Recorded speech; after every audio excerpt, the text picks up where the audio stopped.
Bien, en la catequesis de hoy vamos a hablar de la gravedad de la blasfemia. Es el título del tema de hoy. Los escribas que presenciaron la curación del paralítico de Cafarnaún, como acabamos de escuchar en el Evangelio, pensaban que nuestro Señor Jesucristo estaba blasfemando porque según ellos Jesús estaba quitándole a Dios lo que le correspondía, haciéndose Dios al perdonar los pecados en nombre propio. Sabemos que perdonar los pecados con autoridad solamente lo puede hacer Dios, porque el pecado es una ofensa a Dios, es un agravio a la ley de Dios. Luego, solo Dios puede perdonar los pecados en sentido propio. Jesús le duele semejante acusación y no puede menos que rechazarla como injuriosa. Esta defensa del maestro nos hace apreciar la gravedad que tiene el pecado de la blasfemia. Vamos a ver la blasfemia y sus clases. En primer lugar, el concepto de blasfemia es toda palabra injuriosa a Dios. Toda palabra injuriosa a Dios es una blasfemia. Por tanto, la blasfemia es propiamente lo que se pronuncia con los labios. La que se pronuncia con los labios. No obstante, hay blasfemias que quedan en el corazón, que son los pensamientos injuriosos a Dios. En el Evangelio de hoy, los escribas no dejan de blasfemar en su corazón contra Jesucristo. Y Jesucristo pudo leer ese pensamiento precisamente por su carácter divino. También está la blasfemia de obras.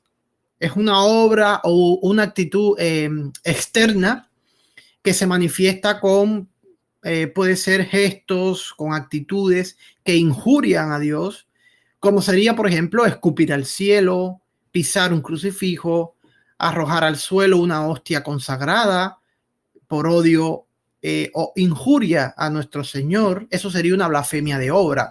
No estamos pronunciando ninguna palabra, pero nuestros actos, nuestras actitudes externas están injuriando el nombre y la obra de Dios. Pero en sentido estricto, blasfemia es la que se pronuncia con los labios.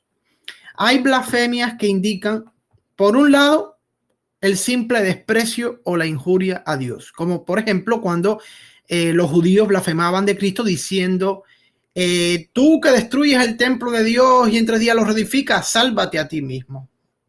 Eso sería un simple desprecio de Dios. Hay otro que puede ser cuando la blasfemia se llama herética, la cual lleva consigo la injuria y además una herejía proferida. Por ejemplo, como esas personas que ante un sufrimiento en su vida, ante una situación engorrosa de la que no logran ver la salida, la solución, se ponen a decir, Dios es un tirano. Dios es un tirano, Dios es malo. O hay que incluso queriendo luchar contra un pecado, le cuesta mucho trabajo y termina responsabilizando a Dios de su pecado y dice, Dios es la causa de mi pecado. Dios es el culpable de mi pecado. Ahí no solo se le injuria a Dios, es una blasfemia eso, sino que es una herejía. Porque Dios no es la causa del pecado. La causa del pecado siempre es la libertad del ser humano que no sigue la ley de Dios. Propiamente, la blasfemia es contra la majestad infinita de Dios. Hay blasfemias inmediatas o directas, pero hay también blasfemias indirectamente contra Dios y directamente contra la Virgen y los santos, a los cuales se blasfema por la unión que tienen con Dios y porque nos recuerdan a Dios. De esta forma, cuando uno se burla de un santo o maldice de la Virgen, etcétera, indirectamente está injuriando a Dios, porque los santos y la Virgen son los santos y la Virgen gracias a Dios. Y por lo tanto, cualquier obra de los santos y la Virgen que sea injuriada, injuria indirectamente a Dios. ¿Cuál es la malicia de la blasfemia? Bueno, en primer lugar, por los castigos que Dios ha impuesto a la blasfemia, podemos nosotros intuir cuál es la malicia de este pecado horrible. La mayor obligatoriedad de una ley se aprecia también por las sanciones impuestas a quienes la violan. Esto incluso en el derecho civil y secular. O sea, mientras más obligatoria es una ley, más rigurosas son las sanciones, las penalidades, los castigos para aquellos que la violan. Ahora bien, el Señor les dijo por medio de Moisés que los blasfemos fueran sacados del campamento y que todos los que le hubiesen oído pusieran las manos sobre su cabeza y que los apedrease todo el pueblo. Está en Levítico. O sea que la blasfemia es algo grave. La Iglesia, en su código de derecho canónico, específicamente Canon 23, evidentemente estoy hablando del código canónico vigente del año 17, no estoy hablando del de la secta conciliar.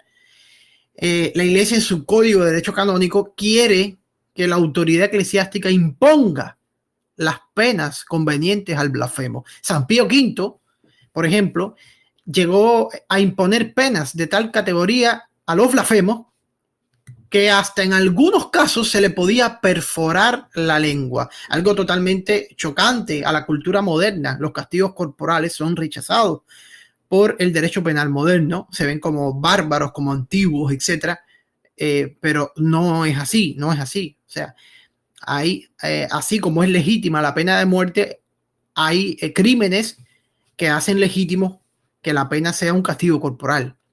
Y bueno, por supuesto, en una sociedad cristiana esto se penalizaba de esta forma. Hoy la sociedad apóstata, ni hablar. Estarían todos por la lengua colgados en las carreteras de las naciones, ¿no? Si fuéramos a aplicar esto de San Pío V. Y los gobiernos cristianos y todo gobierno digno debería prohibir la blasfemia. En España, por ejemplo, en época del general Franco, sabemos que fue el último político católico del siglo XX, en sentido pleno de la palabra, la espada más limpia de Europa, como le decía. En España, el Código Penal español decía, y cito, el que blasfemare por escrito y con publicidad o actos que produzcan grave escándalo público será castigado con arresto mayor y multa de 1.000 a 5.000 pesetas. Ahí por lo menos había una alerta en el Código Penal de que la blasfemia no era cualquier cosa, sino que usted iba a ser penado por la ley si se atrevía a injuriar a Dios. Bien, bueno, la razón intrínseca de la malicia de la blasfemia está en que va directamente contra Dios, porque le niega a Dios el honor que se le debe. Es cierto, es verdad que Dios intrínsecamente no sufre detrimento por la blasfemia. O sea, cuando el blasfemo blasfema, cuando el blasfemo injuria a Dios, Dios, que es perfecto y simple en sí mismo, el acto puro, no sufre detrimento. De hecho, no con la blasfemia, con ningún pecado. Cuando el hombre peca, no logra afectar intrínsecamente a Dios. Pero como el pecado está en la intención del sujeto más que en el efecto que se produce, de aquí la gravedad del mismo. ¿Ya? Así es pecado que conculca directamente el principal de los mandamientos de la ley, que es amar a Dios con toda nuestra alma, con todo el corazón y con todas nuestras fuerzas. También la blasfemia es un pecado no solo contra la justicia, sino contra la virtud de la religión, la principal de las virtudes morales, porque le niega a Dios el honor que se le debe. Y es pecado también contra la virtud fundamental de la fe. De las tres virtudes teologales, fe, esperanza y caridad, la blasfemia atenta contra la virtud de la fe, lo cual debe manifestarse al exterior en alabanzas a Dios. O sea, la virtud de la fe debe reflejarse en actos públicos, visibles. Eso se traduce en la práctica a alabar a Dios. Pero por el contrario, la blasfema hace justo lo opuesto. La blasfemia, lejos de movernos a alabar a Dios nos hace injuriarle. Dice la Suma Teológica de Santo Tomás de Aquino que la blasfemia es el pecado del infierno. La blasfemia es una detestación de la divina bondad hecha con el pensamiento y el corazón, que después se traduce en palabras y gestos. Antes de yo vocalizarlo en sonido, en palabras audibles, y antes de yo hacer actos, obras visibles externas, blasfemas, yo antes la cociné en mi corazón, en mi mente. Ahora bien, los condenados que están en el infierno conservan su voluntad perversa y quieren rebelarse contra la justicia divina. Y más aún, tienen su voluntad adherida al pecado. Si no usan de las criaturas para seguir pecando, es porque no pueden. Y si odian sus pecados, no es porque ofendieron a Dios, sino solamente porque son estos los que le tienen en semejante suplicio. Por tanto, semejante detestación de la divina justicia es en ellos una blasfemia interior del corazón. Y es de creer que después de la resurrección de la carne, proferirán blasfemias con sus labios, lo mismo que los justos cantarán con su lengua las alabanzas de Dios. De aquí que el pecado de la blasfemia convierte la tierra en lugar semejante al infierno, y el blasfemo será entonces entre nosotros el más tristemente fiel intérprete de los pecados de los condenados. O sea, cada vez que alguien blasfema, está como representando lo único que hacen los condenados en el infierno. A todos estos motivos que hemos ido leyendo y comentando, para comprender la malicia de la blasfemia, se une el que no ya para los que tienen una fe viva en el orden sobrenatural, sino para la dignidad de la persona humana, es repugnante tal pecado. ¿Por qué? Porque la blasfemia siempre supone una educación baja, un trato social inferior, que ni siquiera respeta los sentimientos más fundamentales y sagrados del prójimo.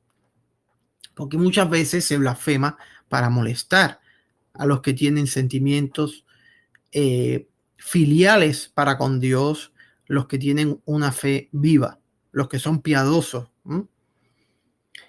De esta forma podemos concluir lo siguiente: la blasfemia es palabra de condenados en el infierno. La alabanza a Dios, palabra de bienaventurados en el cielo. El empleo más digno y dignificativo de nuestra lengua es usarla alabando y dando gloria a Dios. De ahí la costumbre muy católica de cuando nosotros escuchamos una blasfemia, decir una jaculatoria para reparar el santo honor de nuestro Señor, de Dios. Si escuchamos una blasfemia, decir cualquier jaculatoria como gloria a Dios, Ave María Purísima, bendito sea Dios, y muchas más. En los devocionarios católicos se encuentran muchas jaculatorias que uno puede decir cuando escucha una blasfemia para reparar la injuria que hemos escuchado que algún blasfemo ha hecho contra Dios. De esta forma terminamos la catequesis. Esperemos en Dios que la Santísima Virgen les acompañe siempre.